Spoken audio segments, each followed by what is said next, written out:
Sometimes the people we dismiss as crazy are the only ones brave enough to see the truth. For 20 years, everyone thought Elias König had lost his mind over an old Swiss bunker. His neighbors laughed at him. His co-workers whispered behind his back.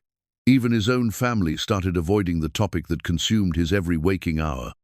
Elias worked as a janitor, cleaning offices while dreaming of the secrets hidden beneath tons of concrete and moss.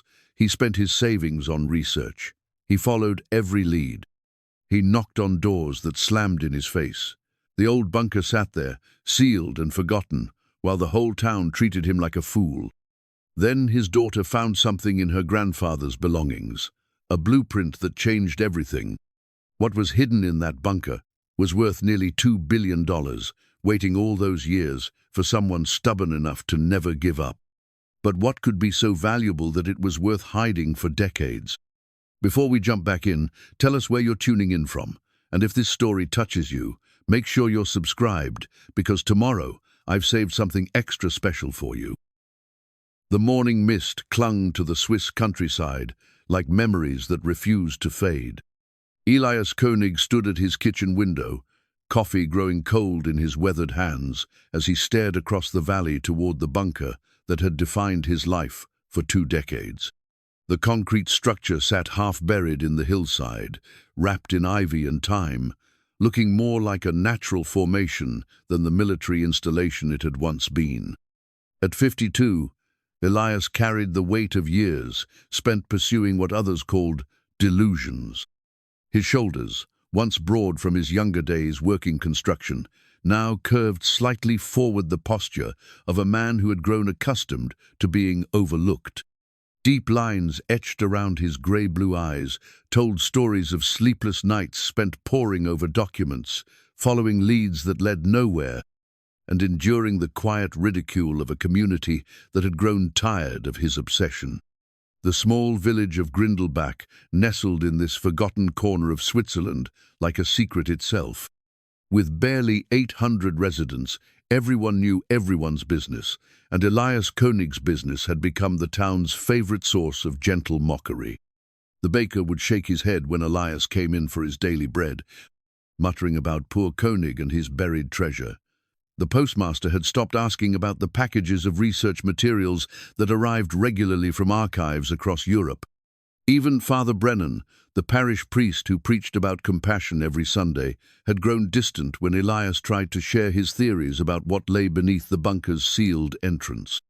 But it hadn't always been this way. 23 years ago, Elias had been a respected member of the community. He'd owned a small construction company, built half the newer homes in Grindelbach, and been married to Elena, the prettiest teacher in the valley. Their daughter Anna had been their joyous, bright-eyed girl who inherited her mother's quick wit and her father's stubborn determination. Life had been simple, predictable, good. Then his grandfather Heinrich had died, leaving behind more questions than answers. Heinrich König had been a quiet man who rarely spoke of his past. During the war years, he'd simply vanished from the family's memory, returning home in 1946, changed and haunted. He'd worked as a groundskeeper for the rest of his life, tending to the small cemetery that overlooked the valley, never explaining the nightmares that sometimes left him shouting in German dialects no one in the family recognized. When Heinrich died at 87, Elias had been the one to clean out his modest apartment above the florist's shop. That's when he'd found the first clue.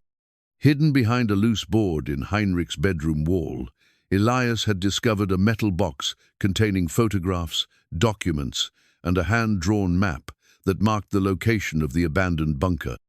The photographs showed his grandfather as a young man, but not the groundskeeper Elias remembered. This Heinrich wore military uniforms, stood beside important-looking men in expensive coats, and supervised the loading of heavy wooden crates onto trucks. The documents were in multiple languages, German, French, English, and contained references to gold shipments, Swiss banking codes, and something called Operation Bernhard. Most intriguing of all was Heinrich's journal, written in a cipher that Elias spent months learning to decode. The entries painted a picture of wartime activities that seemed impossible to reconcile with the gentleman who had raised him after his parents died in a car accident. Heinrich wrote of massive financial operations, of gold reserves hidden throughout Switzerland, and of a mission that would secure the future for those who deserved justice. The final entry, dated just weeks before Heinrich's death, contained a single line that had driven Elias's obsession for 20 years. "The bunker holds the key to everything. Someone must finish what I started." Elias had tried to dismiss it at first. Old men sometimes lived in fantasies, mixing memories with dreams until truth became indistinguishable from wishful thinking. But the more he researched, the more the pieces began to fit together. Military records confirmed that bunkers had been built throughout Switzerland during the war. Banking documents showed massive gold transfers during the 1940s that had never been fully accounted for. And the bunker on the hillside, which local authorities claimed was simply an abandoned ammunition depot, matched Heinrich's descriptions perfectly. For the first few years, Elena had been patient with her husband's new hobby. She'd even helped him organize the growing collection of photocopied documents and historical records that slowly took over their dining room. But patience had limits, and Elias's obsession seemed to have none. He spent their savings on research trips to archives in Berlin, Vienna, and Geneva. He hired historians, translators, and even a private investigator who took his money and produced nothing useful. When the construction business began to suffer from his distraction, Elena issued ultimatums that Elias heard but couldn't heed. The divorce had been quiet, civilized, and devastating. Elena kept the house. Elias moved into a small apartment above the hardware store and took a job as a night janitor at the municipal building to pay the bills. Anna, 16 at the time, had been confused and angry. She spent weekends with her father, listening to his theories about hidden treasure while wishing he would just let the past stay buried. "Dad, maybe Grandfather was just confused," she'd said one evening as they sat in his cramped apartment, surrounded by boxes of documents. "Maybe he was remembering movies he'd seen, or stories he'd heard. Sometimes old people mix things up." Elias had looked at his daughter, so practical, so much like her mother, and felt the familiar ache of isolation. How could he explain that this wasn't about money or treasure, but about understanding who his grandfather really was? How could he make her see that Heinrich's secrets were part of their family's story, part of who they were? "Maybe you're right," he'd said, knowing she wasn't, knowing he couldn't stop even if she was. The years that followed had settled into a rhythm of quiet persistence. Elias worked his janitorial shifts, methodically cleaning the offices of people who had once been his peers, then spent his days researching, investigating, following leads that always seemed to end just short of real answers. His small apartment became a museum of obsession walls covered with photocopied documents, maps marked with colored pins, and a worn leather journal where he recorded every new piece of information, no matter how small. The townspeople had grown used to seeing him walking the path to the bunker, sometimes carrying surveying equipment borrowed from the municipal building, sometimes just sitting on the hillside, staring at the sealed concrete entrance. Children dared each other to approach crazy König and ask about his treasure hunt. Teenagers used the bunker as a gathering place, spray-painting graffiti on the walls while joking about the old man who thought he'd found a gold mine. Anna had grown up, graduated from university with honors, and returned to Grindelbach to teach at the local primary school. She lived with her mother, but visited her father regularly, bringing groceries and gentle attempts to redirect his attention toward more practical pursuits. At 27, she had inherited Elena's beauty and Elias's stubbornness, though she applied the latter trait to more conventional goals, like building her teaching career and maintaining a relationship with Marcus, a banker from the next town over, who tolerated her eccentric father with polite bewilderment.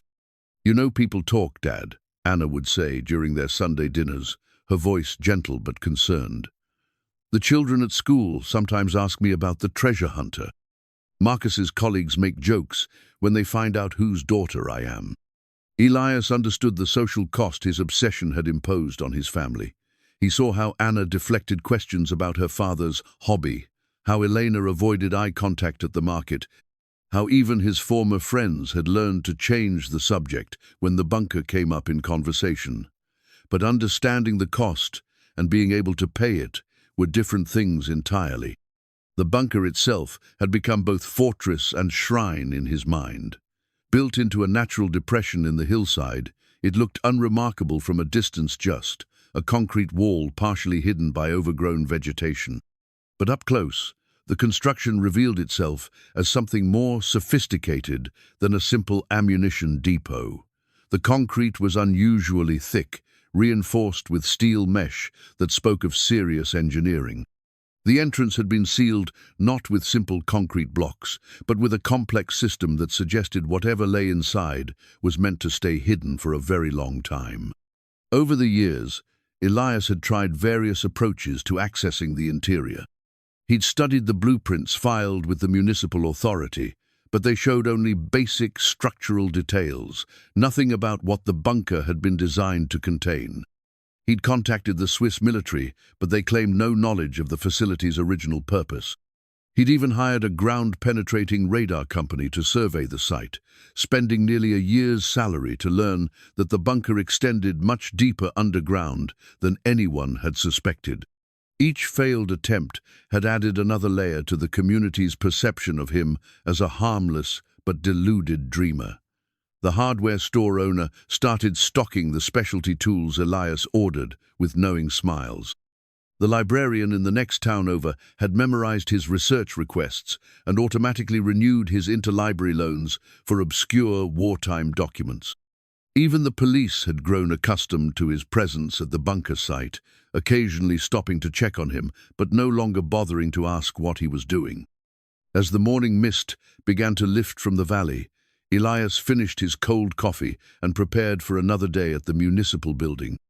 His shift wouldn't start until evening, but he'd made arrangements to use the building's computer and internet connection for research during off-hours, a small perk that came with being trusted with the keys. The building's historical records room had also become his unofficial second office, a place where he could spread out documents and work without curious visitors interrupting his concentration. Today felt different, though he couldn't explain why. Perhaps it was the quality of light streaming through his kitchen window, or the way the mist revealed and concealed the bunker in alternating moments of clarity and mystery. Or perhaps it was simply the accumulated weight of 2 decades pressing towards some inevitable conclusion. He gathered his worn leather satchel, checking that it contained his grandfather's journal, the decoded translations he'd completed over the years, and the latest batch of documents he'd received from a military archive in Austria.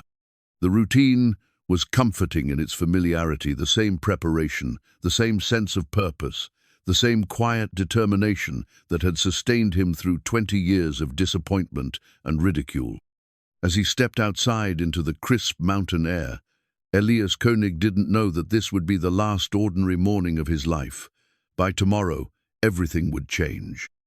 The blueprint that would transform his obsession into vindication was already waiting in his daughter's apartment, hidden among her late grandfather's belongings, where it had remained undiscovered for 7 years.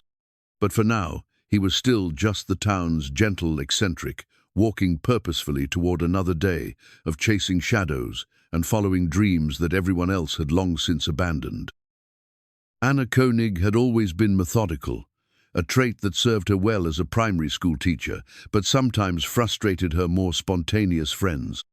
This particular Saturday morning found her in her late great-grandfather Heinrich's storage room, finally tackling the boxes of belongings that had sat untouched in her mother's attic for 7 years. Elena had been asking her to sort through Heinrich's things for months, preparing to convert the attic space into a proper guest room. "Just take what you want and donate the rest," her mother had said. "There's nothing valuable up there anyway, just an old man's memories." But Anna approached the task with the same careful attention she brought to lesson planning. Each item deserved consideration, each photograph a moment of respect for the grandfather she'd barely known. Heinrich had died when she was 20, and her memories of him were fragments our gentleman, who always smelled of pipe, tobacco and earth, who would sit quietly in the corner during family gatherings, watching with eyes that seemed to hold secrets. The first few boxes contained predictable items: work clothes that smelled faintly of cemetery soil, a collection of pressed flowers between the pages of prayer books, photographs of graves he'd tended over the decades. Anna found herself smiling at pictures of Heinrich with various families at burial services, always standing respectfully in the background, his presence a quiet comfort during their moments of grief. It was in the fourth box that everything changed. Wrapped in an old wool blanket at the bottom of a container marked "Personal Papers," Anna found a leather portfolio that felt heavier than its size suggested. The leather was worn smooth, the kind of patina that came from decades of handling. As she lifted it, something metallic clinked inside, a sound that made her pause with sudden attention. Inside the portfolio, Anna discovered items that seemed to belong to a different person entirely. First was a military decoration she didn't recognize, an iron cross suspended from a black and white ribbon. The metal was tarnished but well preserved, clearly significant enough to have been carefully stored. Beneath it lay several photographs that made her breath catch. These weren't the gentle cemetery keeper she remembered, but a younger Heinrich in what appeared to be military uniform, standing beside men in expensive coats next to railcar after railcar of wooden crates. But it was the blueprint that stopped her completely. Unfolded, the document revealed itself as a detailed architectural drawing, yellowed with age but remarkably preserved. The technical specifications were in German, but Anna's university language studies were sufficient to understand the basic elements. This was a structural plan for an underground facility, a bunker system with multiple chambers, reinforced walls, and what appeared to be an elaborate locking mechanism. At the bottom of the blueprint, in Heinrich's careful handwriting, someone had written coordinates. Anna's heart began beating faster as she recognized the numbers. She'd grown up in this valley, hiked these hills since childhood. These coordinates pointed to the exact location of the bunker her father had been obsessing over for 20 years. Anna sat back on her heels, surrounded by boxes and memories, trying to process what she'd discovered. Her father's theories, dismissed by everyone, including herself, suddenly didn't seem quite so impossible. If Heinrich had possessed detailed blueprints of the bunker, if he'd been involved in its construction or operation, then perhaps Elias's decades of research hadn't been the delusion everyone believed. She carefully photographed the blueprint with her phone, then continued searching through the portfolio. Additional documents revealed a complexity to Heinrich's wartime activities that challenged everything the family thought they knew about him. There were letters in multiple languages, financial records with Swiss banking codes, and what appeared to be inventory lists with quantities of gold and currency that made Anna's hands tremble as she read. One document in particular caught her attention, a letter written in Heinrich's hand, dated just months before his death. Unlike his journal entries, which her father had spent years decoding, this letter was written in clear German, as if Heinrich had finally decided to abandon secrecy in his final years. "To whoever finds this," the letter began, "I have carried the weight of secrets for too long. What we did during the war was necessary, but the work was never finished. The bunker contains more than gold. It contains justice for those who deserved it, but never received it. The key to everything lies in understanding that we were not criminals, but custodians. Someone must complete what we started." Anna read the letter 3 times, each reading deepening her understanding of the burden her great-grandfather had carried. This wasn't about treasure hunting or personal enrichment. Heinrich had been part of something larger, something that had haunted him for decades until his death. She thought about her father, alone in his small apartment, surrounded by research that everyone dismissed as obsession. How many times had she gently suggested he find other interests? How often had she avoided the topic when friends asked about his hobby? The shame she felt now was physical, a tightness in her chest as she realized that Elias had been right all along. The final item in the portfolio was perhaps the most significant, a second blueprint, this one showing not the bunker's structure, but its contents. Detailed drawings revealed multiple chambers, storage systems, and what appeared to be a complex distribution network. Notes in the margins referenced Operation Bernhard and contained lists of names and addresses spanning multiple countries. Anna carefully repacked everything in the portfolio, her mind racing with implications. This wasn't just validation of her father's theory, it was evidence of a historical operation that could have international significance. The gold her father suspected might be in the bunker appeared to be just one part of a larger wartime operation that Heinrich had helped orchestrate. But perhaps more important than the historical implications was what this discovery meant for her family. Elias had sacrificed his marriage, his business, and his social standing, pursuing what he believed to be true. Elena had lost patience with a husband who seemed to care more about the past than the present. Anna herself had grown up embarrassed by her father's reputation, always having to explain or deflect questions about his unusual interests. Now, holding proof that Heinrich had indeed been connected to the bunker in ways no one had imagined, Anna felt the weight of responsibility settling on her shoulders. This information would change everything, not just for Elias, but for their entire family's understanding of their history. She looked at her phone, hesitating before calling her father. This news would vindicate him, but it would also thrust him back into intensive investigation mode, just when he'd seemed to be finding some peace with his circumstances. At 52, he wasn't getting younger, and the physical demands of accessing the bunker might be beyond his current capabilities. But she also knew that keeping this discovery from him would be impossible. Elias deserved to know that his grandfather had left clues to validate everything he'd believed. More than that, he deserved the chance to finish what Heinrich had started, to complete the work that had driven both men across generations. Anna made her decision. She carefully placed the portfolio in her bag, locked the attic, and drove directly to her father's apartment. She found him at his kitchen table, surrounded by photocopied documents and nursing a cup of coffee that had long since grown cold. "Dad," she said, her voice steady despite the excitement coursing through her, "I need to show you something that changes everything." Elias looked up from his papers, noting the serious expression on his daughter's face. In her hands, she held a leather portfolio that seemed to radiate importance. "What is it?" he asked, though something in Anna's manner suggested he might already know. "Proof," Anna said simply, opening the portfolio and placing the blueprint on his table. "Great. Grandfather Heinrich left us proof." As Elias saw the detailed architectural drawings that matched his decades of speculation, his hands began to shake. The coordinates, the structural details, the clear evidence that Heinrich had intimate knowledge of the bunker's construction, it was everything he'd hoped to find, and more than he'd dared to expect. "My God," he whispered, tracing the blueprint's lines with his finger. "Anna, do you realize what this means?" She nodded, finally understanding the magnitude of what her father had been pursuing all these years. "It means you were right, Dad. It means you were right about everything." The discovery of Heinrich's portfolio transformed Elias and Anna's relationship overnight.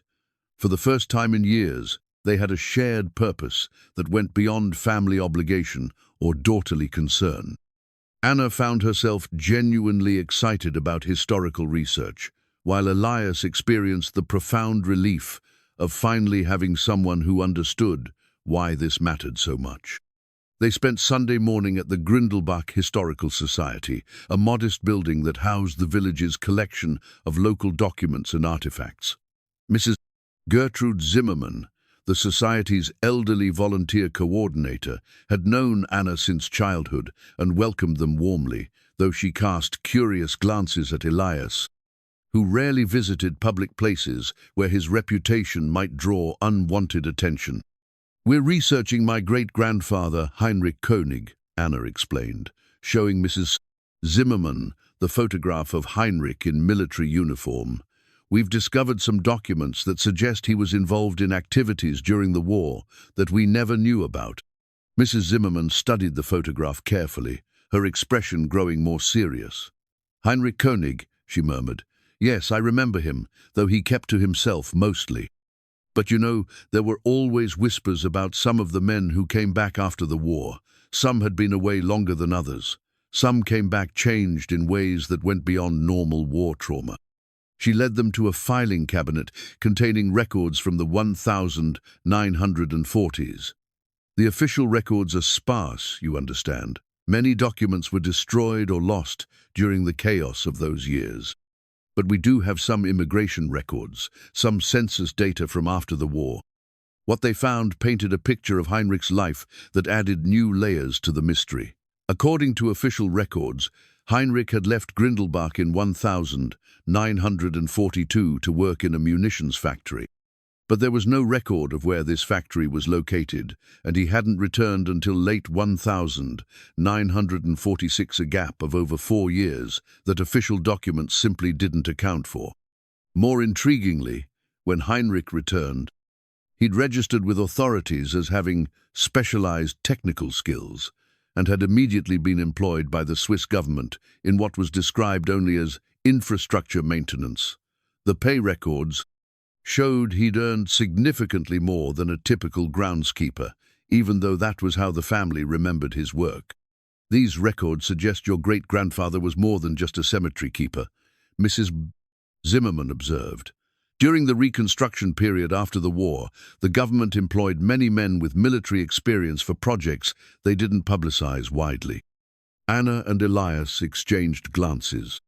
This aligned perfectly with what Heinrich's hidden documents suggested, that he'd been involved in operations significant enough to require ongoing government compensation and discretion.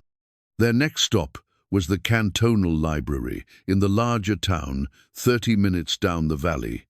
The reference librarian, Dr. Franz Weber, had helped Elias with research over the years and greeted him with professional courtesy, despite knowing his reputation for unusual historical interests. "I need to research Swiss banking records from the 1940s, Elias explained, showing Dr. Weber the banking codes they'd found in Heinrich's portfolio. Specifically, I'm looking for information about Operation Bernhard and any related financial activities." Dr. Weber's eyebrows rose slightly. Operation Bernhard was well-documented history, the Nazi counterfeiting operation that had produced millions in forged British pounds and American dollars. But most researchers interested in the operation focused on its criminal aspects, not its aftermath. "That's quite specific," Dr. Weber said. "Most of the detailed financial records from that period are restricted, but I can show you what's publicly available." What they discovered over the next several hours was both fascinating and troubling. Operation Bernhard had indeed been a massive Nazi counterfeiting scheme, but its scope had been larger than most history books indicated. The operation had involved not just printing forged currency, but also laundering real gold and establishing complex financial networks throughout neutral countries like Switzerland. More significantly, they found references to a recovery operation that had been conducted by Allied forces after the war. Teams of investigators had worked to trace and recover Nazi gold, but the records suggested that much of it had never been found. Some historians theorized that sympathetic Swiss officials had helped hide assets that were later distributed to Holocaust survivors and resistance families through unofficial channels. Anna read over one particularly relevant passage. Swiss authorities cooperated with Allied investigators while maintaining strict banking secrecy for operations deemed to be humanitarian in nature. Some recovered assets were never officially recorded, allowing for discretionary distribution to individuals and families whose losses could never be adequately compensated through official channels.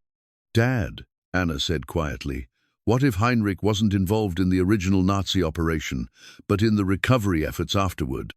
What if he was helping to redistribute stolen gold to people who deserved it?" Elias felt pieces of the puzzle beginning to align in ways he'd never considered. His research had always focused on the possibility that the bunker contained Nazi treasure, but he'd never seriously considered that Heinrich might have been working for the Allied forces, helping to right the wrongs committed during the war. The banking codes in Heinrich's documents took on new significance with this perspective.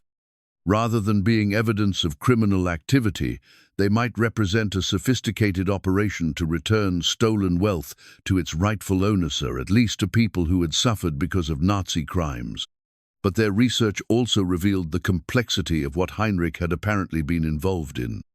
Even well-intentioned efforts to redistribute stolen gold would have required careful secrecy, complex logistics, and coordination with multiple governments.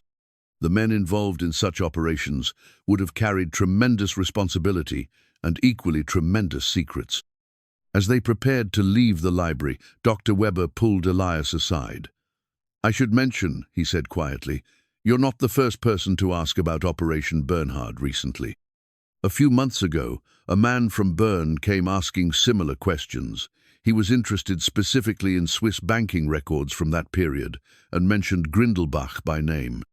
Elias felt a chill of concern. What kind of man? Official government business? He didn't say, but he had the bearing of someone with authority. Expensive suit, official manner. He asked very specific questions about wartime banking activities and seemed particularly interested in any records related to gold storage facilities. Anna and Elias exchanged worried glances. If government officials were already investigating wartime activities in their area, their discovery of Heinrich's documents might have implications beyond family history. The drive home was quiet, both of them processing the day's revelations. Heinrich's secret life was becoming clearer, but with clarity came complexity. If he had indeed been involved in legitimate recovery operations, then the bunker's contents might belong not to the König family, but to the descendants of Holocaust victims and war refugees. "What do we do now?" Anna asked as they pulled into Grindelbach's small town center. Elias looked toward the hillside where the bunker waited, its secrets intact after all these years. "We find out what's really in there," he said, "but carefully. If Heinrich was involved in something this significant, we need to understand exactly what we're dealing with before we proceed." That evening, Anna called her mother to explain what they'd discovered. Elena's reaction was a mixture of vindication and concern. "I always knew Heinrich was keeping secrets," Elena said. "But I thought your father was obsessing over treasure stories. This sounds much more serious." "It is serious, Mom. Dad wasn't chasing fantasies. He was following real clues about real historical events." There was a long pause before Elena spoke again. "Anna, if this involves government secrets or international law, you and your father need to be very careful. Some secrets are kept secret for good reasons." As Anna hung up the phone, she realized that their discovery had moved them into territory none of them were prepared for. Heinrich's secrets weren't just family history, they were potentially matters of international law, involving stolen wealth, government operations, and the kind of historical justice that nations still struggled to address decades after the war.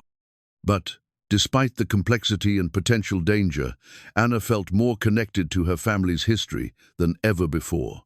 Heinrich's burden had passed to Elias, who had carried it alone for 20 years. Now, finally, he didn't have to carry it alone anymore. The coded letter Anna had found in Heinrich's portfolio proved to be more challenging than either she or Elias had anticipated. Unlike the clear German letter that had provided some context, this document appeared to be written in a cipher that Heinrich had developed specifically for his most sensitive communications.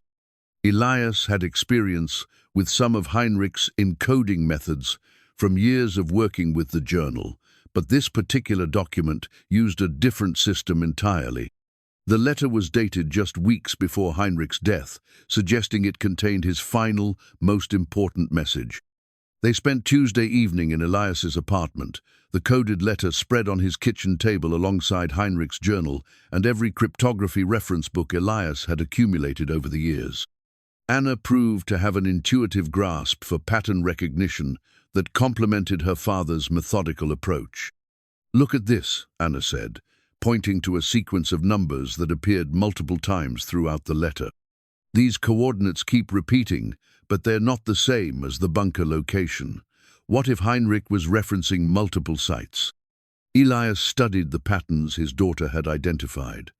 After 2 hours of careful analysis, they began to see the structure underlying Heinrich's cipher.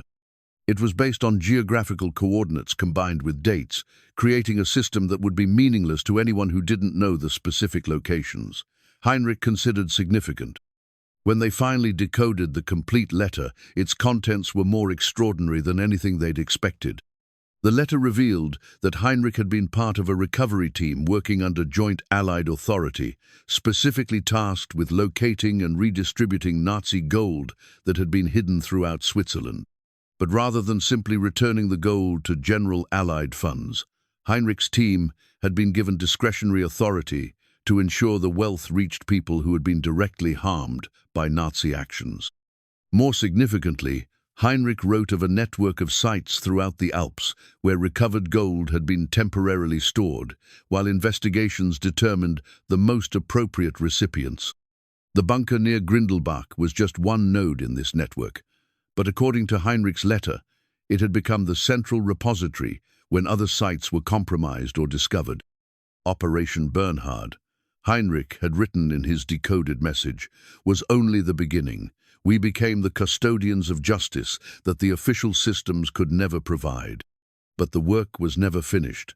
Too many families never received what was rightfully theirs, and too much gold remains hidden, waiting for someone to complete the distribution. The letter contained specific references to bunker contents that made Elias's heart race.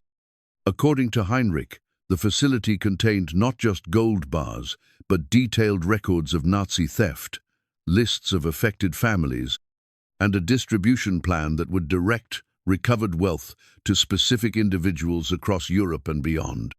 But perhaps most importantly, Heinrich's letter contained explicit coordinates for multiple cache sites and a detailed explanation of the bunker's locking mechanism. The system required not just physical keys, but knowledge of specific historical dates and locations that served as combinations for the various security levels.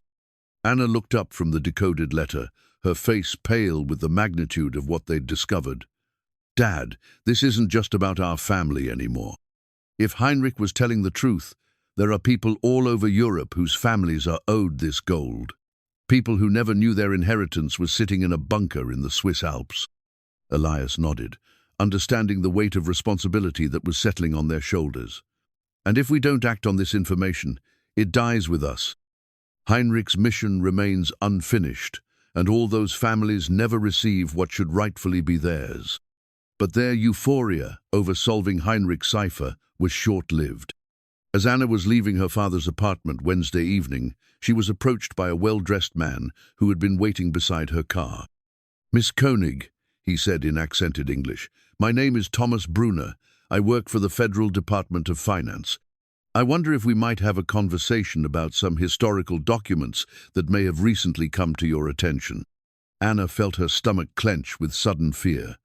"I'm sorry, but I'm not sure what you're referring to." Brunner smiled, but it didn't reach his eyes.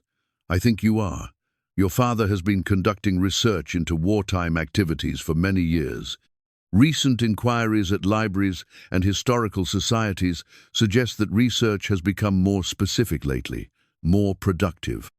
"My father's research is a hobby," Anna said carefully.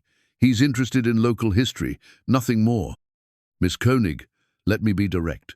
Swiss authorities have been monitoring certain wartime sites for decades. We're aware when people begin asking specific questions about operations that were classified for very good reasons. Your great-grandfather Heinrich König was involved in activities that remain sensitive today." Brunner stepped closer, his manner becoming more serious. "I'm not here to threaten you or your father, but I am here to suggest that some historical investigations are better left to appropriate authorities. If Heinrich König left documents or information that relates to wartime financial operations, those materials should be turned over to proper channels." Anna tried to keep her voice steady. "Are you saying my family doesn't have the right to our own great-grandfather's belongings?" "I'm saying that some belongings involve matters of national security and international law. The gold that may or may not be hidden in certain locations doesn't legally belong to the families of men who participated in recovery operations. It belongs to the countries and institutions that are still working to resolve wartime claims." The implicit threat in Brunner's words was clear. Swiss authorities knew about Heinrich's activities and were actively monitoring anyone who might have access to information about hidden assets. "What exactly are you asking me to do?" Anna said.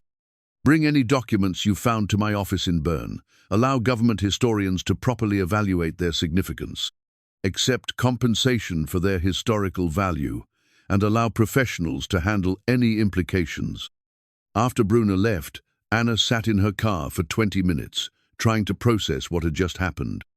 The discovery that had seemed like validation for her father's lifelong quest had suddenly become something much more dangerous.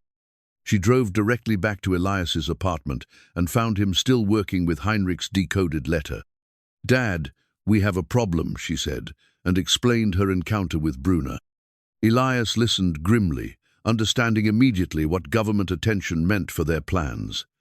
"They've been watching me for years," he said. "I always suspected it, but I never had anything concrete enough to worry about. Now they know we've found something significant. What do we do? If we turn over Heinrich's documents, they disappear into government archives, and nothing ever gets distributed to the families Heinrich wanted to help." Elias was quiet for a long moment, weighing options that all seemed to carry significant risks. "Heinrich spent 40 years carrying these secrets," he finally said. "He could have turned everything over to authorities at any time, but he didn't. He kept the secret because he believed the official systems wouldn't fulfill the mission properly. But if we proceed without government permission, we're potentially breaking laws we don't even understand. And if we don't proceed, Heinrich's mission dies incomplete, and families who have waited 70 years for justice continue waiting forever." Anna realized they had reached the point where Heinrich's burden truly passed to them. The choice was no longer about validating Elias's research or understanding family history. It was about completing a mission of historical justice that had been interrupted by Heinrich's death. "There's something else," Elias said quietly. "In all my years of research, I've never found evidence that Swiss authorities made serious efforts to locate families who were owed recovered assets. Most of the gold that was officially recovered went into general reparations funds or remained in government control. So Heinrich's approach direct distribution to specific families was the only way to ensure the gold actually reached the people it was meant to help." "Exactly. And that's why the government wants to stop us. Not because we're breaking laws, but because we're threatening to complete a mission that exposes how inadequately they handled the situation originally." Anna felt the weight of decision settling on her shoulders. Supporting her father's quest had evolved from family loyalty into something much larger, a responsibility to complete work that touched lives across multiple countries and generations. "How much time do you think we have before they move to stop us officially?" she asked. "Not much." Brunner's visit was a warning, but it was also reconnaissance.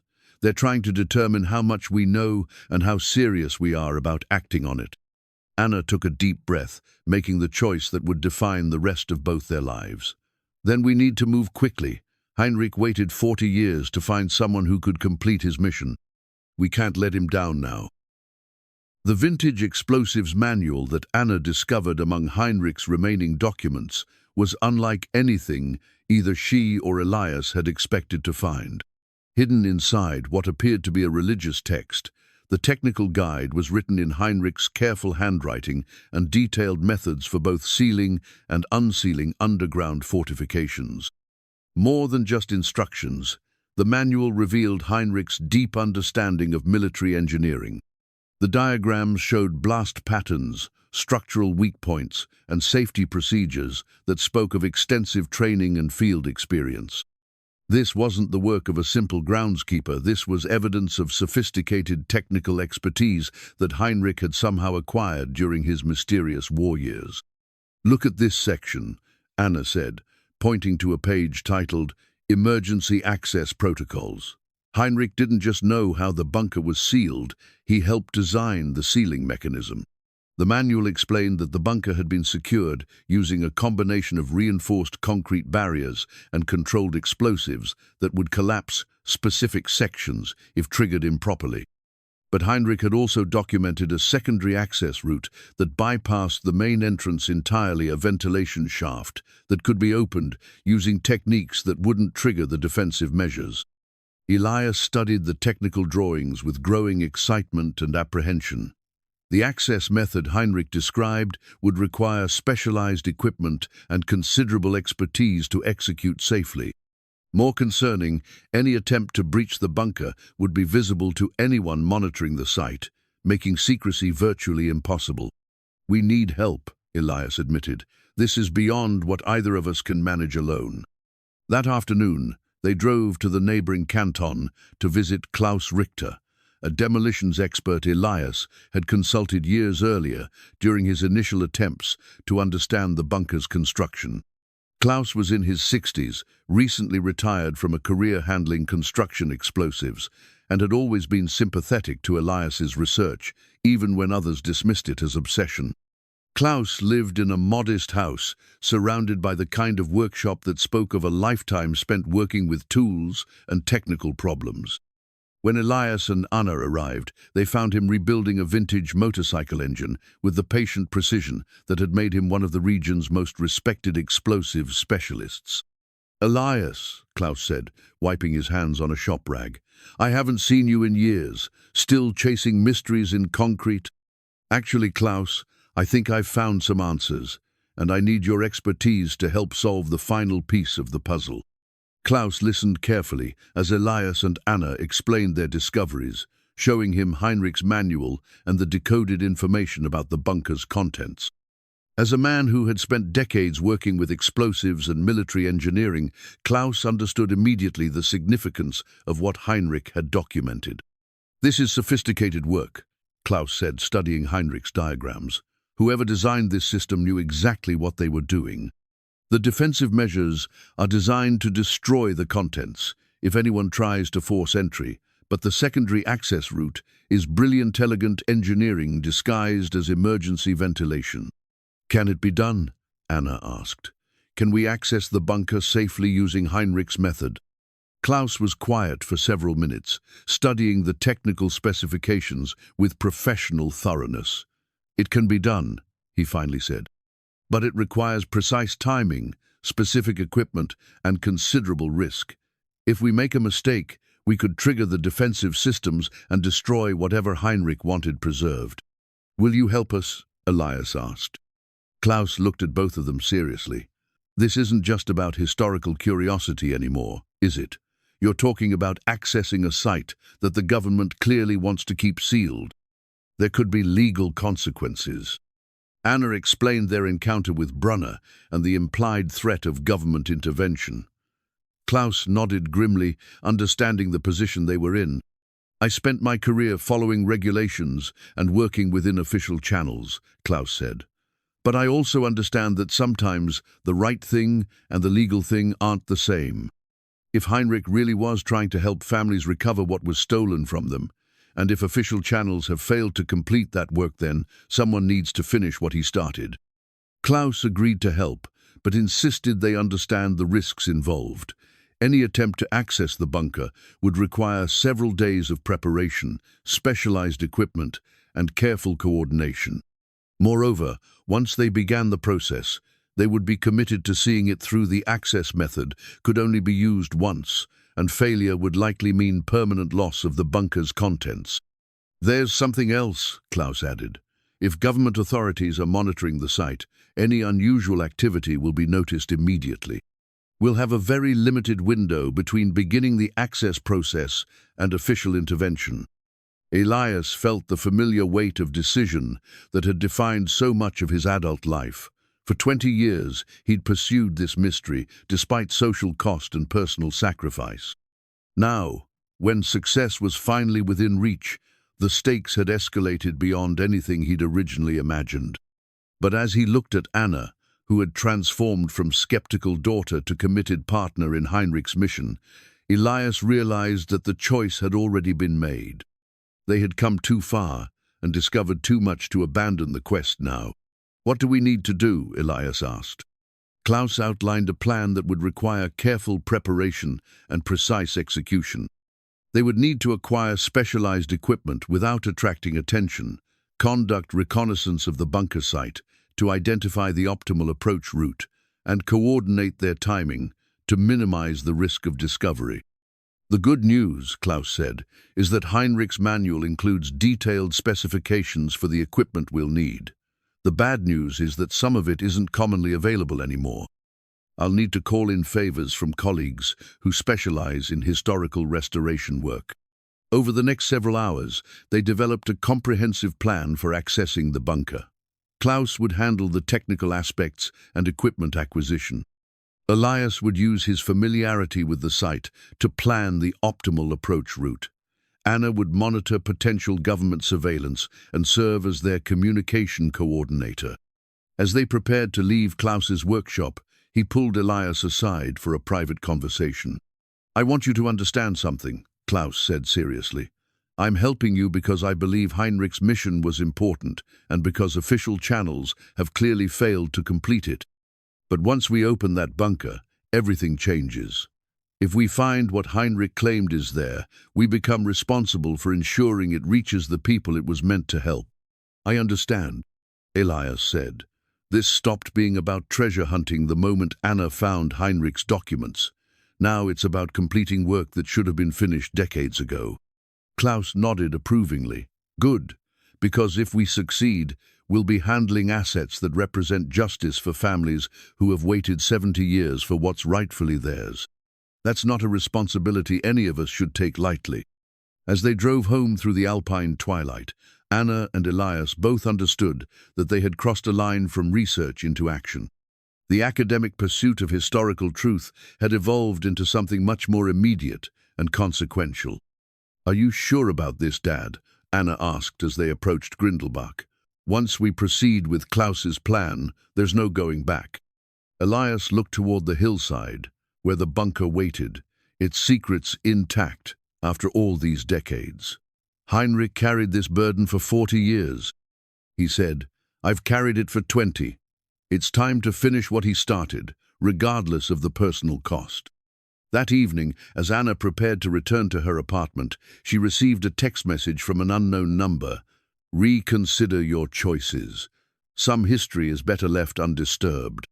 The message was unsigned, but its implications were clear. Government authorities were escalating their pressure, moving from polite warnings to direct intimidation. Anna showed the message to her father, who read it with grim satisfaction. "They wouldn't be pressuring us if they weren't worried about what we might find," Elias said. "That tells me we're on the right track." "It also tells me we're running out of time," Anna replied. "If they're monitoring our communications, they'll know we're planning something." Elias nodded, understanding that Brunner's warning had been more than bureaucratic courtesy.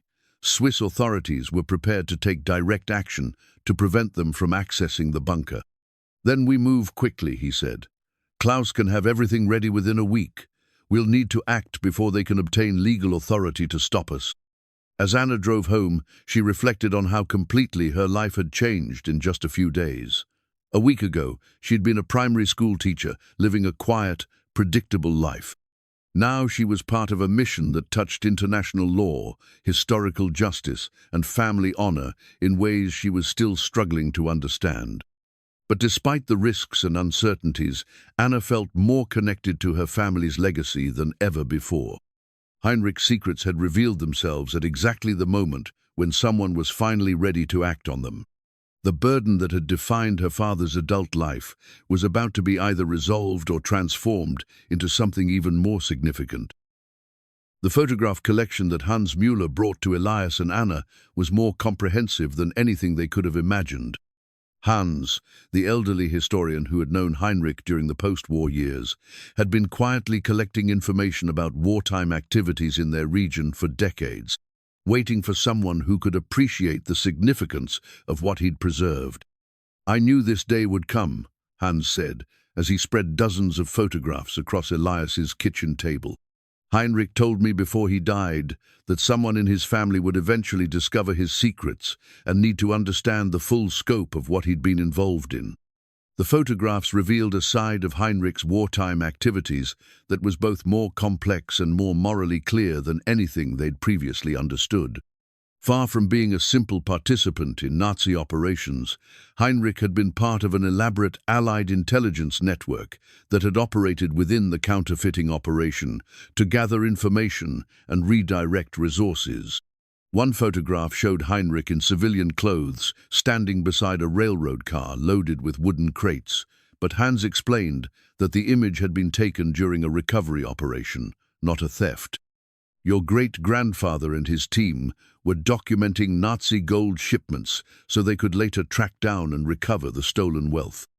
Another series of images documented the construction of the bunker itself. Heinrich appeared in several shots, directing workers who were installing what appeared to be sophisticated storage and cataloging systems. These weren't the crude hiding places of criminal operations, but carefully engineered facilities designed to preserve and organize massive quantities of gold and documentation. Heinrich wasn't just hiding Nazi gold, Hans explained. He was creating a comprehensive archive of theft and recovery that would allow every piece of stolen wealth to be traced back to its original owners or their descendants. Anna studied a photograph that showed Heinrich standing with a group of well-dressed men in front of the bunker entrance. Who are these other people?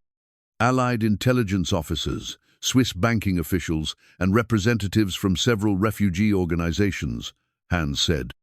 What Heinrich was part of was much larger than a simple recovery operation.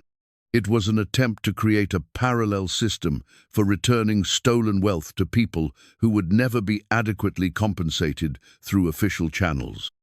Hans produced additional documents that provided context for the photographs. Lists of participating organizations showed that Heinrich's network had included contacts throughout Europe and even in the United States. The scope of the operation suggested coordination at the highest levels of Allied command, but with deliberately minimal documentation to protect the people involved. Why wasn't this work completed? Elias asked. If they had such sophisticated systems and high-level support, what prevented them from finishing the distribution? Hans's expression grew somber. Politics. As the war ended and the Cold War began, priorities changed. Official Allied policy shifted toward rebuilding Western European governments rather than pursuing individual justice for Holocaust victims and resistance families. The men involved in operations like Heinrich's were quietly reassigned or encouraged to abandon their work. But Heinrich didn't abandon it, Anna said. No, he didn't. Heinrich and a few others continued working unofficially, using their access to bunker sites and recovered assets to make distributions when they could identify appropriate recipients. But it was dangerous work they were operating without official authorization, using resources that governments increasingly wanted to control directly. Hans showed them a photograph that made Anna gasp. Heinrich standing with a woman and 2 children in front of a modest house, handing them what appeared to be a small wooden box. This was taken in 1953. Hans explained. Heinrich had traced this family to a displaced persons camp and then to their new home in France. The box contained gold coins that had been stolen from the woman's family in 1943. He was actually completing distributions, Elias said with wonder. All those years we thought he was just a groundskeeper. He was secretly continuing his wartime mission. Heinrich made dozens of such deliveries over the years, always carefully, always quietly. But the amount of gold in the bunker was so large and the number of potential recipients so vast that one man working alone could only complete a fraction of the intended distributions. Hans pulled out a final photograph that showed the full scope of the challenge Heinrich had faced. It was an image of the bunker's interior, taken during the initial storage phase. Rows upon rows of catalogued containers filled multiple chambers, each marked with coding systems that would allow specific items to be traced to their original owners. This represents justice for thousands of families, Hans said quietly. Gold stolen from Jewish businesses, assets seized from resistance fighters, wealth confiscated from political prisoners, all documented, all waiting to be returned to the people it was stolen from. Anna felt overwhelmed by the magnitude of what Heinrich had attempted. How could one person possibly manage distribution on this scale? He couldn't, which is why he documented everything so carefully. Heinrich hoped that eventually someone would continue the work with better resources and official support. But as years passed and no such support materialized, he became increasingly desperate to find someone in his own family who could complete what he'd started. Hans produced Heinrich's original distribution plan, a thick binder containing lists of names, addresses, and detailed genealogical research. Heinrich spent decades tracking down survivors and descendants. He wanted to ensure that when the distributions finally resumed, they would reach the right people quickly and efficiently. The documentation was staggering in its thoroughness. Heinrich had researched family histories, tracked survivors through displacement camps, and even maintained correspondence with Holocaust survivors' organizations to stay informed about families who were still searching for information about lost relatives and stolen property. Some of these families have been looking for information about their stolen wealth for 70 years, Hans said. They have no idea that Heinrich documented what was taken from them and preserved their inheritance in a Swiss mountain bunker. Elias realized that his 20-year obsession had been about much more than family history or personal vindication. Heinrich had entrusted him with completing a mission of historical justice that affected hundreds of families across multiple countries. "What's our legal position?" Anna asked. "If Heinrich was working unofficially, do we have any legal right to access the bunker or distribute its contents?" Hans smiled grimly. "That's exactly why government officials want to stop you. If Heinrich's distributions were completed through proper channels, it would expose the fact that Swiss authorities have known about these assets for decades, but failed to ensure they reached their intended recipients. So they want to maintain the status quo," Elias said. "Keep the gold sealed away rather than risk admitting their failure to complete Heinrich's mission." "Precisely. As long as the bunker remains sealed, they can claim ignorance about its contents. Once it's opened and the distribution records are revealed, they'll face pressure to explain why they allowed thousands of families to go without their inheritance for 70 years. Hans gathered the photographs carefully, preparing to leave them with Elias and Anna. Heinrich carried this burden alone for 40 years because he believed the official systems had failed the people he was trying to help. Now you have to decide whether to trust those same systems or complete Heinrich's work despite their opposition. As Hans prepared to leave, he handed Anna a final envelope. "Heinrich gave this to me shortly before he died, with instructions to deliver it only when his family was ready to act on his legacy." Inside the envelope was a simple note in Heinrich's handwriting. "The work of justice never ends. It simply passes from one generation to the next. I trust you to finish what I could not complete alone." That evening, as Anna and Elias reviewed the photographs and documents Hans had provided, they both understood that they had reached a point of no return. Heinrich's mission was too important and too well documented to abandon, regardless of government pressure or legal complications. "Tomorrow we meet with Klaus to finalize our plans," Elias said. "After seeing these photographs, I'm more convinced than ever that we're doing the right thing." Anna nodded, but her expression was troubled. "I just hope we're prepared for the consequences. Once we open that bunker, we become responsible for ensuring Heinrich's mission is completed properly." "Heinrich managed that responsibility alone for 40 years, Elias replied. "With the three of us working together, and with all the documentation he preserved, we can finish what he started." As they prepared to end the evening, Anna's phone buzzed with another anonymous message. "Final warning. Cease all research activities immediately." Rather than intimidating them, the message confirmed that they were close to something significant enough to warrant escalating government pressure. "They wouldn't be this concerned if we weren't about to expose something important," Anna said. Elias looked toward the hillside where the bunker waited, knowing that tomorrow would begin the final phase of a quest that had defined most of his adult life. Heinrich's photographs had shown them the magnitude of what waited inside, but they had also revealed the profound moral imperative that made the risks worthwhile. The confession letter that Anna discovered in Heinrich's final hidden compartment changed everything they thought they understood about their family's history and their current situation.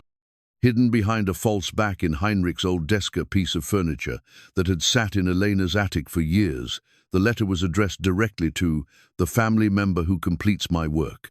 As Anna read Heinrich's final confession aloud, both she and Elias realized that their great-grandfather's story was far more heroic and far more dangerous than anything they had imagined. "I write this in my final months," Heinrich's letter began, "knowing that the truth of my wartime service must be preserved for whoever takes up the burden I could not complete. I was never a Nazi collaborator, though I allowed that impression to persist for 40 years to protect the work I was really doing."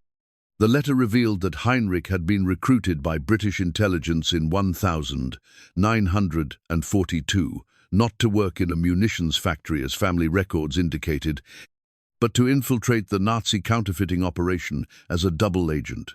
His technical expertise in demolitions and engineering had made him valuable to the Germans, but his true loyalty had always been to the Allied cause. Operation Bernhard was real, Heinrich wrote, but my role in it was to document every aspect of the Nazi theft and laundering operation so that Allied forces could later recover and redistribute the stolen wealth. I spent 3 years gaining the trust of German officers while secretly photographing records, copying distribution lists, and mapping storage locations throughout Switzerland. Anna paused in her reading, overwhelmed by the implications. Dad, great-grandfather Heinrich was a spy, an actual British intelligence operative working undercover in Nazi operations. But Heinrich's confession contained even more startling revelations. When the war ended and official Allied policy shifted away from individual restitution toward general reparations, Heinrich had been ordered to abandon his documentation work and destroy evidence of specific theft records. "I refused," Heinrich wrote. "I had seen the faces of families whose entire life savings had been stolen. I had documented the theft of wedding rings, family heirlooms, and business assets that represented generations of work and hope. I could not simply destroy that evidence and condemn those families to permanent loss. Instead, Heinrich had used his position within the Allied administration to redirect significant quantities of recovered gold to secret storage sites where it could be preserved for eventual individual distribution. The bunker near Grindelbach had been designated as the central repository for this unofficial operation. I became a criminal in the eyes of my own handlers," Heinrich continued, "but I remained faithful to the mission that had originally motivated my service. Justice for individuals mattered more than convenience for governments." The letter explained that Heinrich had operated his distribution network for decades while maintaining his cover as a simple groundskeeper. His employment with the Swiss government had provided access to records and transportation that facilitated his continuing work, but it had also made him vulnerable to discovery if authorities ever decided to investigate his activities seriously. "The work consumed my life," Heinrich wrote, "but it was work that honored the memory of those who died and validated the sacrifices of those who survived. Every family that received their stolen inheritance was a victory against the forces that had tried to erase them from existence." As Anna continued reading, she discovered that Heinrich's network had been much larger than they'd previously understood. He had worked with contacts throughout Europe and even in the United States, coordinating distributions that returned stolen wealth to families who had assumed it was lost forever. But the letter also contained warnings that made Anna's hands tremble as she read. "The Swiss government has known about my activities for years," Heinrich wrote, "but they allowed me to continue because my work relieved them of responsibility for individual restitution. As long as I operated quietly and didn't embarrass them publicly, they were content to let me handle cases that would otherwise require official attention. However, if anyone ever discovers the full scope of the bunker's contents and attempts to complete the distribution operation on a larger scale, government opposition will be immediate and severe. Too much money is involved, and too many official failures would be exposed." Heinrich's letter made clear that the Swiss authorities' current pressure on Elias and Anna wasn't simply about maintaining secrecy, it was about preventing exposure of their decades-long failure to complete restitution, work that should have been official government responsibility. They will claim legal authority over the assets, Heinrich warned, but their real motivation is to prevent revelation of how many families they allowed to suffer in poverty while their stolen inheritance sat in government-controlled storage. The final section of Heinrich's letter contained specific instructions for accessing the bunker and guidance for completing the distribution work. But it also included a sobering assessment of the personal risks involved. Whoever completes this work will face official opposition, legal challenges, and personal danger, Heinrich wrote. But they will also have the opportunity to provide justice for hundreds of families who have waited 70 years for acknowledgement of their losses. Heinrich's letter concluded with coordinates for additional cache sites and a detailed explanation of the bunker's security system. But more importantly, it contained the moral justification that Elias and Anna needed to proceed despite government pressure. This is not about treasure hunting or personal enrichment, Heinrich wrote. This is about completing work that honors the memory of those who died and validates the suffering of those who survived. It is work worthy of any personal sacrifice. As Anna finished reading the letter, both she and Elias sat in stunned silence, processing the magnitude of what Heinrich had revealed. Their family's burden was not just about solving a historical mystery, it was about completing a mission of justice that had international significance and powerful opponents. We're not just going against Swiss bureaucrats, Anna said quietly. We're challenging a system that has been comfortable with injustice for 70 years. Elias nodded, understanding that Heinrich's confession had elevated their mission beyond anything they'd originally contemplated. But we're also backed by documentation that proves the moral and legal justification for what we're doing.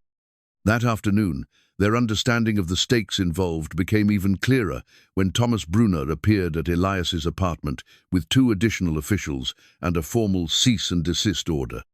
Mr. König, Brunner said, his previous politeness replaced by official authority. You and your daughter are hereby ordered to cease all research activities related to wartime asset recovery and to surrender any documents you may have discovered that relate to classified government operations. Elias looked at the legal document, noting that it claimed authority under national security provisions but provided no specific justification for its demands. On what grounds are you claiming authority over my family's personal documents? Elias asked. On the grounds that those documents relate to ongoing government operations and international treaty obligations that supersede individual property rights, Brunner replied. Anna stepped forward, Heinrich's confession letter in her hand. Mr. Brunner, are you familiar with the name Heinrich König and his service record during World War II? Brunner's expression shifted slightly, suggesting he knew exactly who Heinrich was and why his documents might be problematic for official authorities. Miss König, your great-grandfather's wartime activities are classified information. Any documents related to his service must be turned over to appropriate authorities for proper evaluation. Even documents that prove Swiss authorities have been aware of stolen assets for decades, but failed to ensure their return to rightful owners, Anna asked. The question clearly struck home. Brunner exchanged glances with his colleagues before responding. Miss König, you are treading in areas that involve national security and international law. I strongly advise you to comply with this order, rather than pursuing actions that could result in serious legal consequences. After the officials left, Anna and Elias realized that Heinrich's confession had given them both the moral authority and the practical knowledge they needed to proceed, but it had also confirmed the level of opposition they would face. They're not trying to stop us because we're breaking laws, Anna said. They're trying to stop us because completing Heinrich's work would expose their failure to fulfill their own legal and moral obligations. Elias looked at the cease and desist order, understanding that it represented the government's last attempt to resolve the situation through intimidation rather than confrontation. Heinrich carried this burden alone for 40 years, he said. He couldn't complete the work by himself, but he preserved everything we need to finish it properly. Are we really going to defy a government order? Anna asked. We're going to complete work that the government should have done decades ago, Elias replied. Heinrich's confession makes clear that this isn't about personal gain. It's about justice for families who have waited long enough. That evening, they called Klaus to confirm their plans for accessing the bunker. Heinrich's confession had provided the final pieces of information they needed, including specific details about the security system and the exact procedures for safe entry. Once we begin, Klaus warned, there's no turning back. They'll know immediately that we've accessed the site, and they'll move to stop us before we can document what's inside. Then we'll have to work quickly, Anna said. Heinrich spent 40 years documenting everything. Now it's our turn to ensure his work reaches the people it was meant to help. As they finalized their plans, Elias reflected on how completely their understanding of the situation had changed. What had begun as personal validation of his research had evolved into a mission that touched international law, historical justice, and family honor in ways that demanded completion regardless of personal cost. Heinrich's confession had revealed that their family's burden was not just about the past, but about the future, about ensuring that justice delayed would not become justice permanently denied. The master key that Anna found hidden within her great-grandmother's jewelry box was a mechanical marvel that spoke to Heinrich's engineering expertise and his deep understanding of the bunker's security system. Unlike a traditional key, this device was a complex combination of gears, pins, and rotating mechanisms that would interface with the bunker's locking system in a sequence that had to be performed perfectly to avoid triggering defensive measures. Klaus examined the key with professional admiration, turning it over in his weathered hands as he studied its intricate construction. "This is extraordinary craftsmanship," he said. Heinrich didn't just design a key, he created a mechanical puzzle that would be meaningless to anyone who didn't understand the bunker's specific requirements. The key came with detailed instructions written in Heinrich's careful script, explaining not just how to use the device, but why each step was necessary. The bunker's security system was designed to differentiate between authorized access and forced entry, with the key serving as proof that whoever was opening the facility understood its true purpose. Heinrich built this system assuming that eventually someone from his family would need to complete his work. Anna realized. He wanted to ensure that access would be possible, but only for people who had taken the time to understand what they were really dealing with. Their final preparations took place in Klaus's workshop, away from the surveillance that all three assumed was now monitoring their activities in Grindelbach. Klaus had acquired the specialized equipment they would need through contacts in the demolitions and historical restoration communities, carefully avoiding purchases that might attract official attention. The plan they had developed was necessarily complex, involving multiple phases that would need to be executed with precise timing. Klaus would handle the technical aspects of accessing the ventilation shaft Heinrich had documented. Elias would use his decades of familiarity with the site to guide their approach and watch for surveillance. Anna would coordinate their communications and document everything they discovered for future legal proceedings. "We'll have perhaps 6 hours from the time we begin until authorities can mobilize a response," Klaus estimated. "That's enough time to access the bunker, document its contents, and secure the most important records, but not enough to complete any actual distribution work. Documentation is the priority." Elias agreed. "If we can prove what's really in there and get Heinrich's distribution records to appropriate legal authorities, the actual restitution work can proceed through proper channels."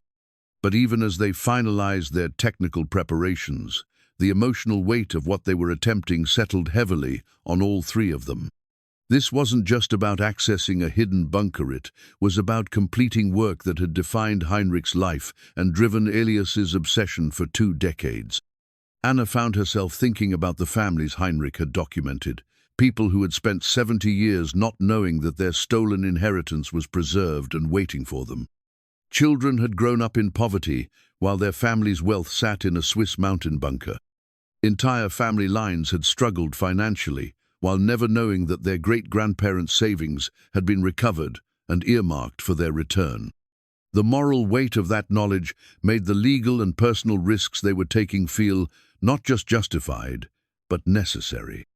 As word of their plans spread through their small network of supporters, unexpected assistance began to emerge.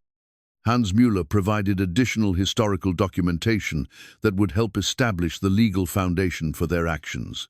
Mrs. Browns, Zimmerman from the Historical Society, offered to serve as a witness and document custodian if they succeeded in accessing the bunker.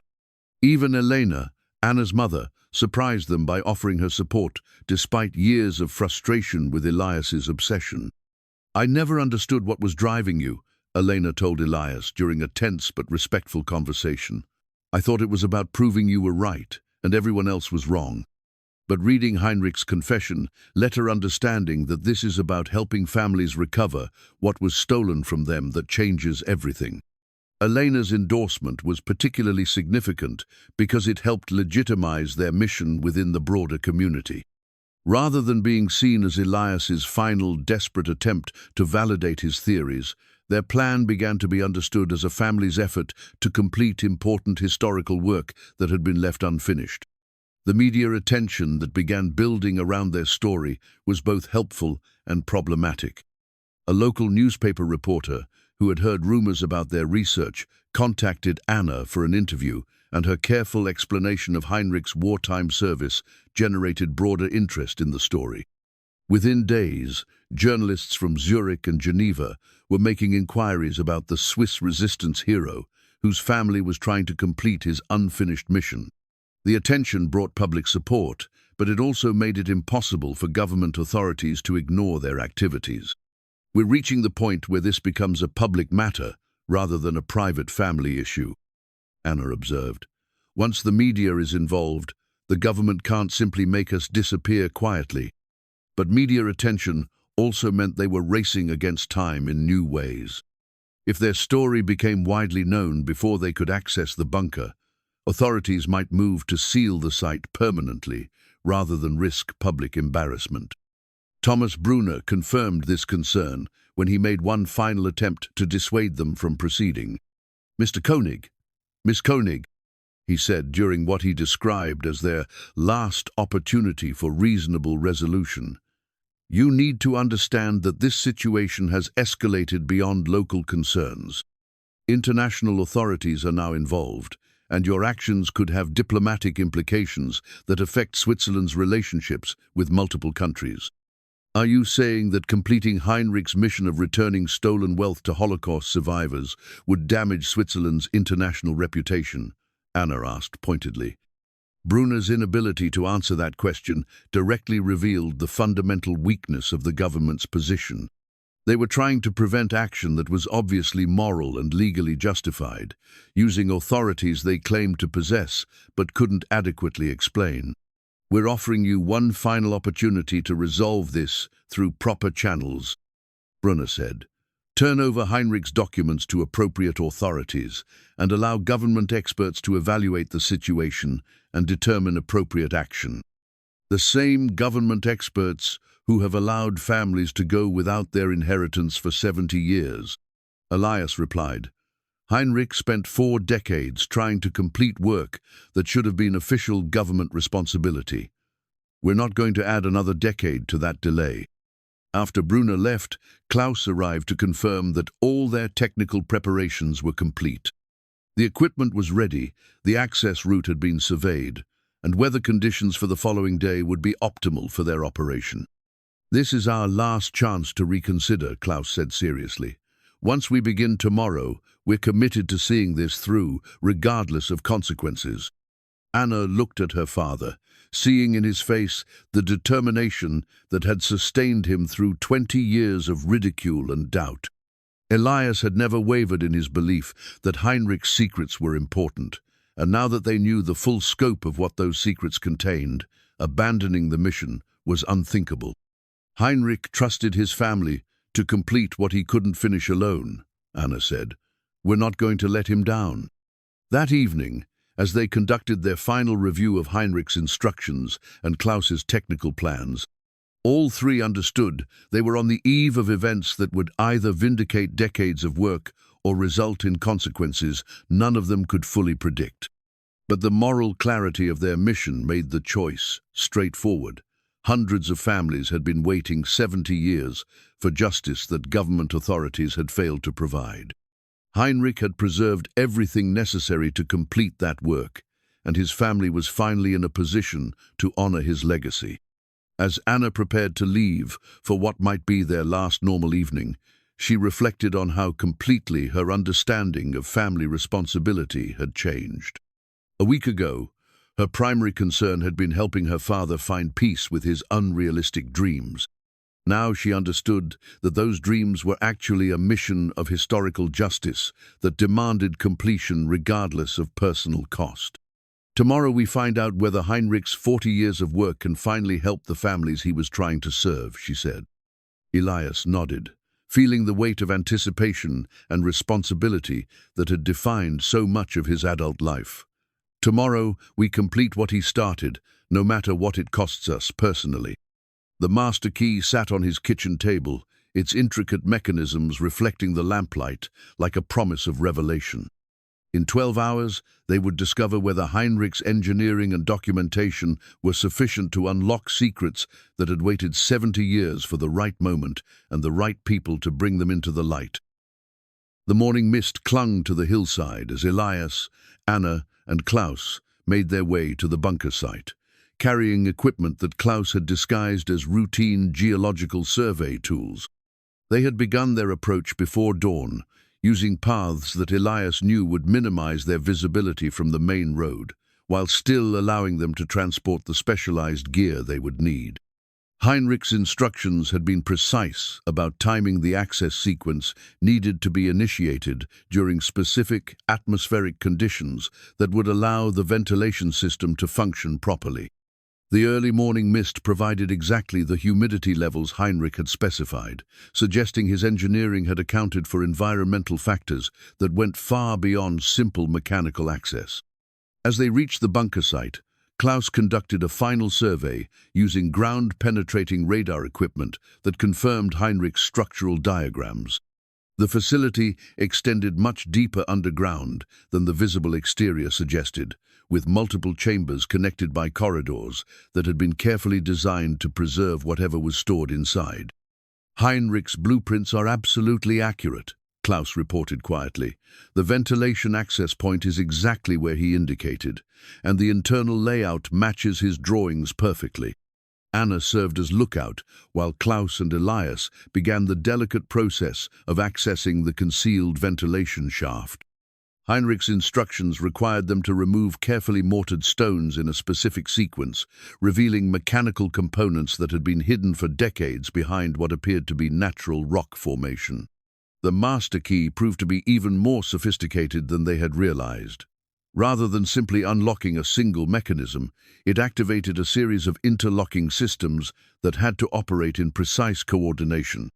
Klaus worked with the patience of someone who understood that rushing could trigger defensive measures designed to destroy the bunker's contents. First mechanism engaged, Klaus reported after 20 minutes of careful manipulation. The key is activating pneumatic systems that Heinrich built into the ventilation shaft itself.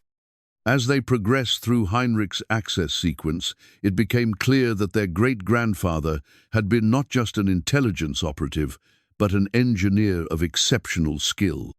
The security system he had designed was elegant in its complexity, requiring both technical knowledge and specific historical information to operate correctly. Each step in the sequence corresponds to a significant date in Heinrich's wartime service. Anna realized, reading from his detailed instructions, he built his own history into the access protocol.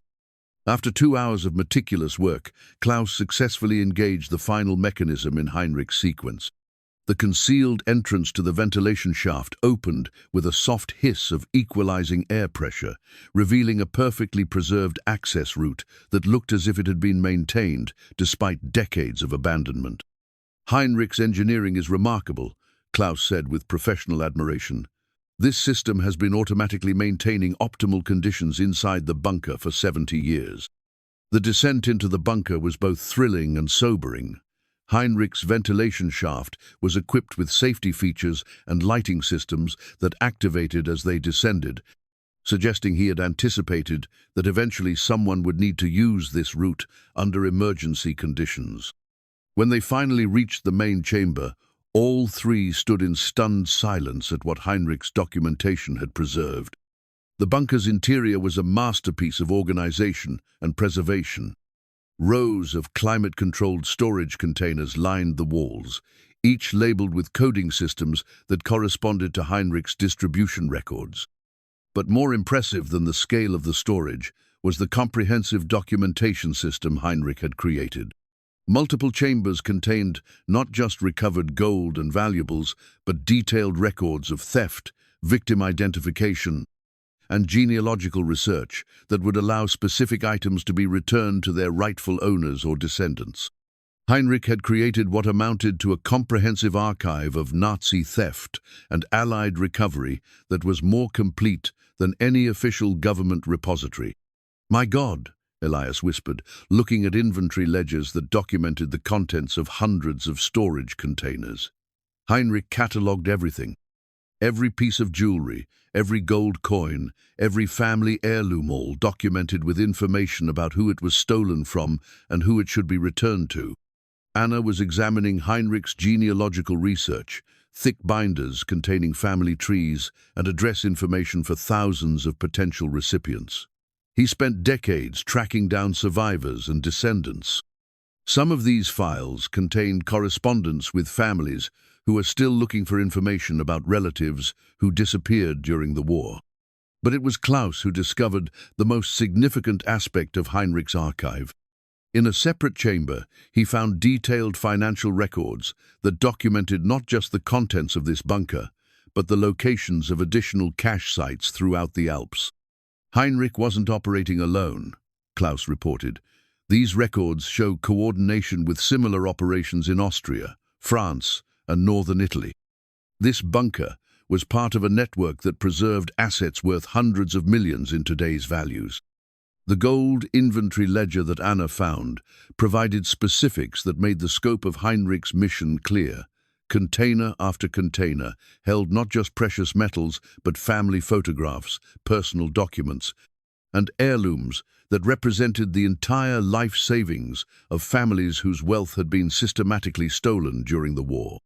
"This isn't just about money," Anna said, holding a file that contained photographs of a family's jewelry alongside documentation proving it had been stolen from their shop in Vienna in 1943. Heinrich preserved everything that could help families understand what happened to their relatives and recover what was taken from them. As they worked to document their discoveries, Elias found Heinrich's personal log from his years of continued distribution work. The entries revealed the full scope of what their great-grandfather had accomplished working alone, and the magnitude of work that remained unfinished. Heinrich made contact with over 300 families during his lifetime, Elias read from the log, but he estimated there were at least 2,000 families who had legitimate claims to assets stored in this network of bunkers. The emotional impact of discovering Heinrich's complete archive was overwhelming, but they also understood that their time was limited. Within hours, government authorities would realize they had accessed the bunker and would move to secure the site. Klaus was using high-resolution cameras to document the inventory systems and storage locations, while Anna photographed Heinrich's distribution records and genealogical research. Elias focused on Heinrich's operational logs, which contained information about other members of the recovery network who might still be alive. "We need to prioritize what we can preserve if they force us to leave," Anna said practically. "Heinrich's distribution records are the key to completing his mission, but the actual assets will need to be handled through legal channels." As they worked through Heinrich's comprehensive archive, all three began to understand that their discovery would have implications far beyond their family's story. Heinrich had preserved evidence of systematic theft and recovery operations that could affect historical understanding of post-war asset recovery for decades. This changes everything we thought we knew about how stolen assets were handled after the war. Klaus observed. Heinrich and his network were conducting operations that were more comprehensive and more successful than anything official authorities achieved. But their sense of triumph was tempered by the knowledge that powerful interests would try to prevent Heinrich's work from being completed. The assets they had discovered represented not just personal inheritance for individual families, but evidence of official failures that governments would prefer to keep hidden. Heinrich was right to keep this secret for so long, Elias said grimly. If authorities had discovered this archive before we were ready to act on it, they would have found ways to make it disappear permanently. As morning turned to afternoon, they completed their documentation of Heinrich's major record systems and prepared for the confrontation they knew was coming. Government officials would arrive soon, but they now had proof of everything Heinrich had preserved and clear documentation of his intended distribution plan. The moment Elias had dreamed of for 20 years had exceeded even his most optimistic expectations, but it had also revealed responsibilities that would extend far beyond personal vindication into international law and historical justice. The distribution list that Anna discovered in Heinrich's final archive was the culmination of 40 years of meticulous research and represented the most comprehensive record of Nazi theft and intended restitution ever compiled. Contained in a specially sealed chamber designed to preserve documents against time and moisture, the list documented not just what assets were stored in the bunker network, but precisely who each item belonged to and where those families could be found. "This is extraordinary," Anna breathed, carefully turning pages that contained thousands of names, addresses, and detailed genealogical information. Heinrich didn't just preserve stolen wealth, he created a complete system for returning it to the right people. The list revealed that many of the families Heinrich had identified were still alive and actively searching for information about relatives who had disappeared during the war. Contact information included not just current addresses, but correspondence Heinrich had maintained with Holocaust survivors' organizations, displaced persons agencies, and genealogical researchers across multiple countries. Klaus was documenting the scope of assets that corresponded to Heinrich's distribution list, and the numbers were staggering. Based on current gold prices, we're looking at assets worth over $2 billion, he reported. But more importantly, Heinrich's records show that some families have been searching for information about these specific items for 70 years. One file that particularly moved. Anna contained photographs of a family's wedding rings, alongside letters from their descendants, inquiring about relatives who had vanished from a displaced persons camp in 1947. Heinrich had not only preserved the rings, but had maintained correspondence with the family's American relatives, who were still hoping to learn what had happened to their grandparents. Heinrich was completing distributions when he could, Elias discovered, reading through operational logs that documented successful returns Heinrich had managed over the decades. But the scale of what needed to be done was beyond what one person could accomplish alone. The distribution list also revealed the sophisticated methods Heinrich had developed for verifying legitimate claims. Each potential recipient was required to provide genealogical documentation, personal information that only family members would know, and in some cases physical evidence like family photographs that could be matched to items in Heinrich's archive. Heinrich was protecting against fraud while ensuring that legitimate claims could be processed efficiently. Anna realized. He created a verification system that would allow distributions to proceed quickly once official authorization was obtained. But as they worked through Heinrich's comprehensive records, the sound of vehicles approaching the bunker site made clear that their time was running out. Through the bunker's ventilation system, they could hear government officials arriving with what sounded like significant technical equipment. "They're here," Klaus reported, monitoring the surface through a small periscope Heinrich had installed in the ventilation shaft. Multiple vehicles, official markings, and what appears to be equipment for sealing the bunker entrance. Anna made rapid decisions about which documents were most crucial to preserve if they were forced to evacuate. Heinrich's distribution list was irreplaceable, but so were his verification procedures and his records of successful distributions that proved the system worked. We need to get Heinrich's core documentation to legal authorities who can act on it, she said, stuffing the most critical files into waterproof containers Klaus had brought for exactly this purpose. Elias was torn between the vindication of discovering that all his theories had been correct and the realization that government intervention might prevent Heinrich's mission from ever being completed. 20 years I've been working toward this moment, he said, looking around the archive that represented his great-grandfather's life work. Now we have proof of everything, but we may not be able to act on it. Thomas Brunner's voice echoed down the ventilation shaft, amplified by a portable speaker system. Mr. König, Miss König, we know you're inside the facility. You need to exit immediately and surrender any materials you've removed from the site. Klaus was already preparing their evacuation route, but he paused to make a final assessment of what they had accomplished. We've documented everything, he said. Even if they seal this bunker permanently, we have proof of what Heinrich preserved and clear instructions for completing his distribution plan. That's what matters, Anna agreed. Heinrich spent decades creating this archive.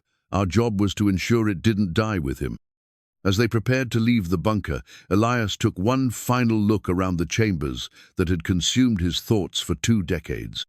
Heinrich's engineering and dedication had preserved not just wealth, but justice for thousands of families who had assumed their inheritance was lost forever. But more than vindication, Elias felt the profound satisfaction of completing work that connected him to his family's finest hour.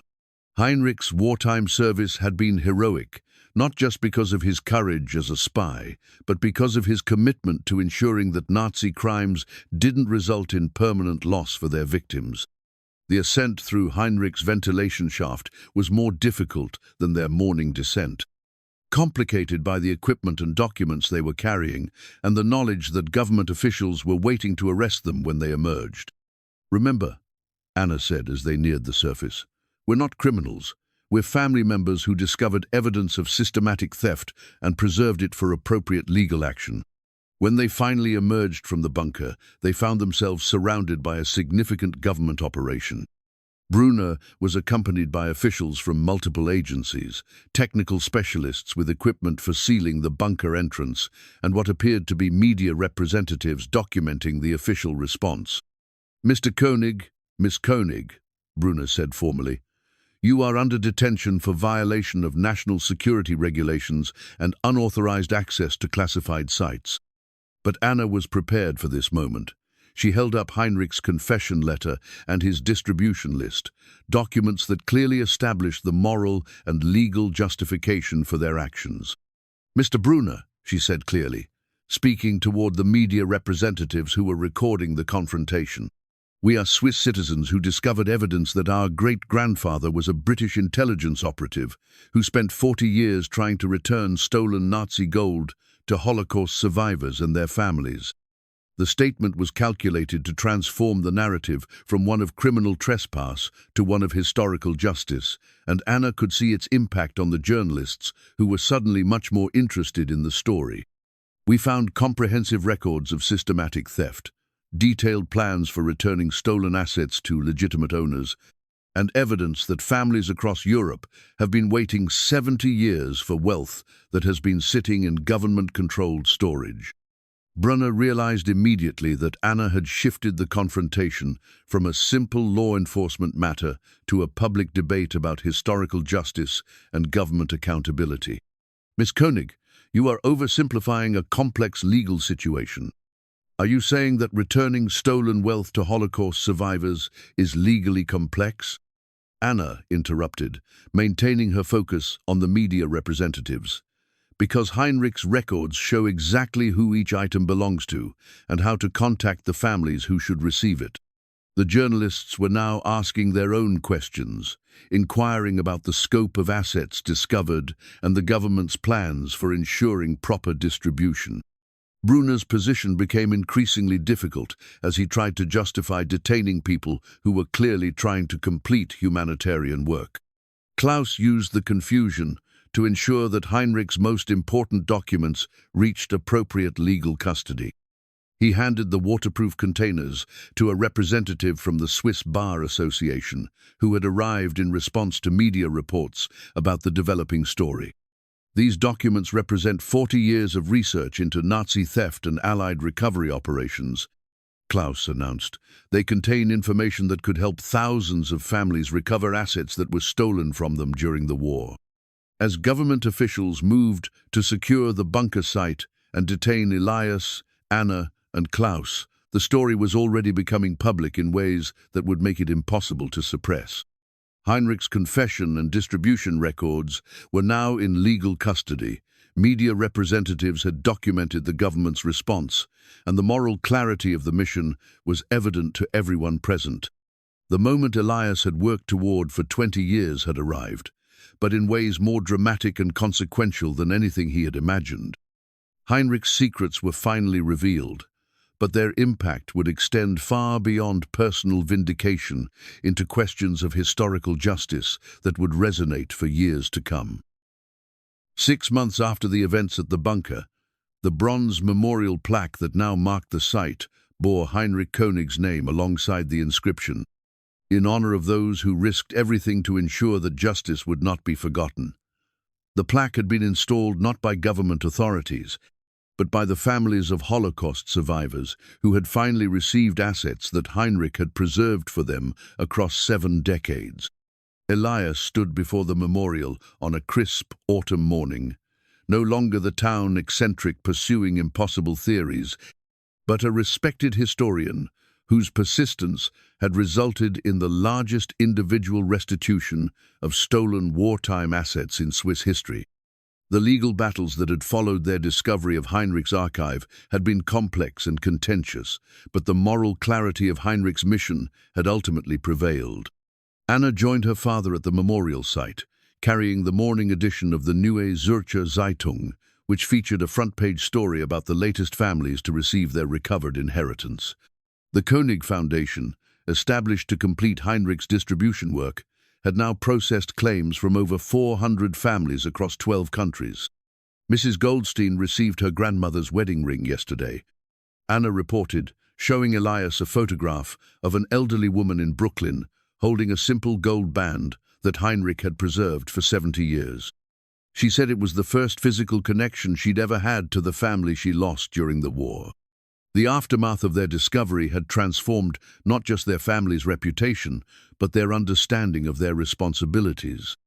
What had begun as Elias's personal quest to validate his theories had evolved into a mission that touched lives across multiple continents and generations. The legal resolution of their case had established important precedents for individual restitution rights and government obligations to complete wartime recovery work.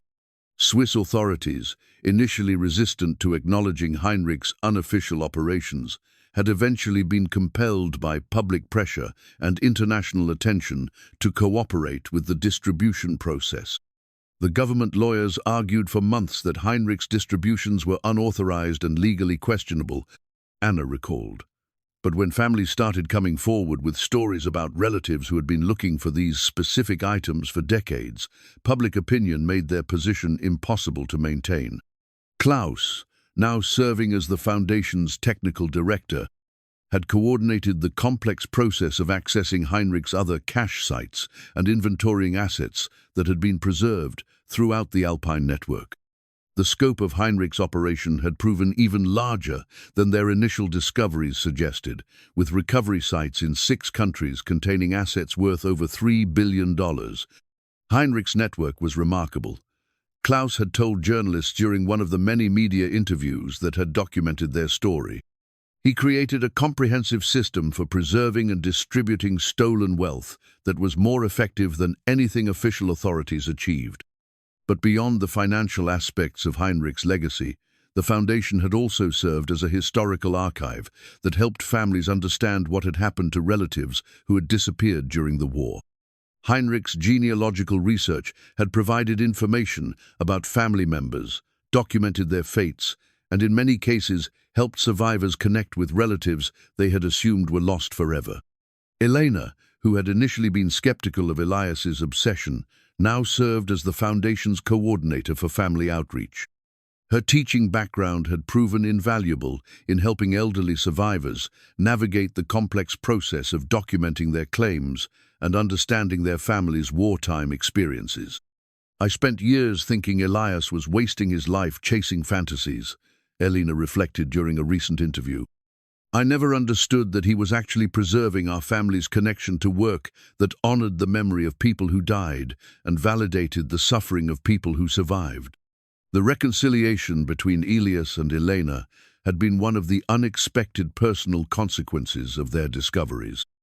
Understanding that Elias's research had been driven not by obsession but by inherited responsibility had allowed them to rebuild their relationship on a foundation of shared purpose rather than individual dreams. Anna had taken a leave from teaching to work full-time with the foundation, discovering that her skills in organization and communication made her particularly effective at helping families navigate the restitution process. She had also become the foundation's primary spokesperson, regularly traveling to universities and museums to speak about Heinrich's work and its historical significance.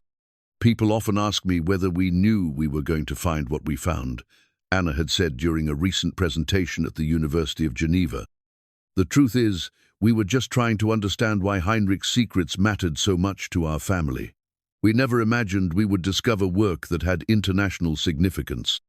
The media attention that had surrounded their story had evolved from initial sensationalism about hidden Nazi gold to deeper examinations of post-war justice and the ongoing responsibilities of institutions to address historical wrongs.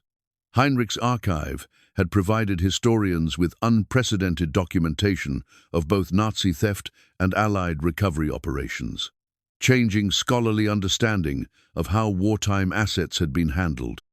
Thomas Brunner, the government official who had initially tried to prevent their investigation, had eventually become an unexpected ally in ensuring that Heinrich's distribution work could be completed through proper legal channels. The public attention surrounding their case had made it politically impossible for Swiss authorities to oppose restitution efforts that were obviously morally justified. The König case changed how we approach wartime asset recovery. Brunner had acknowledged during parliamentary hearings about the government's handling of historical restitution claims.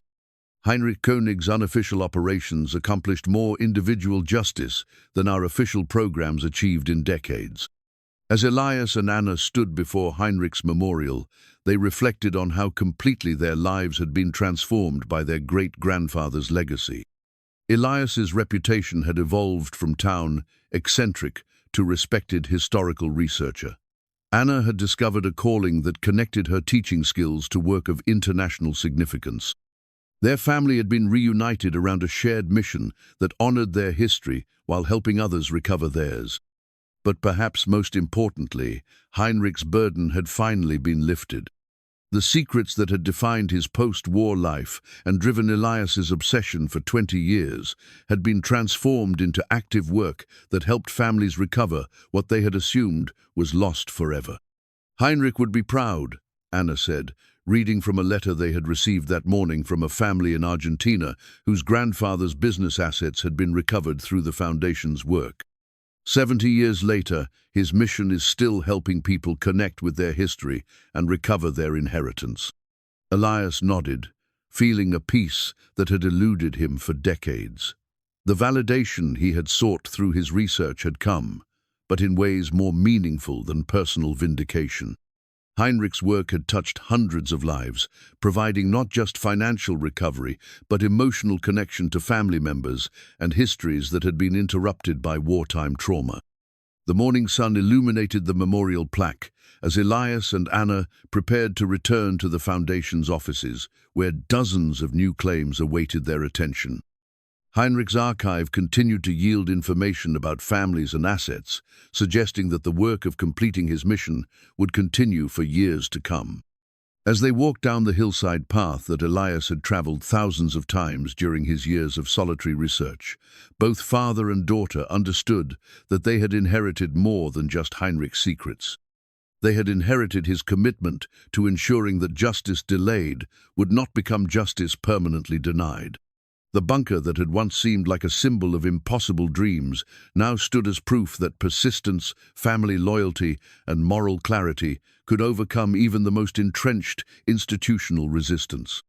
Heinrich's engineering had preserved not just gold and documents, but the possibility that individual actions could achieve justice that official systems had failed to provide.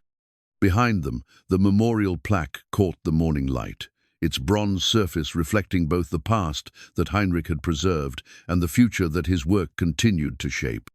The inscription honored not just Heinrich's service, but the principle that some responsibilities pass from generation to generation until they find people capable of completing what previous generations had begun.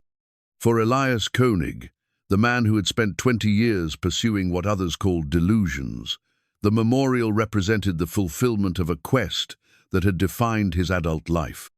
For Anna König, it marked the beginning of work that would honor both her family's legacy and her own commitment to ensuring that Heinrich's mission reached every family it was intended to help.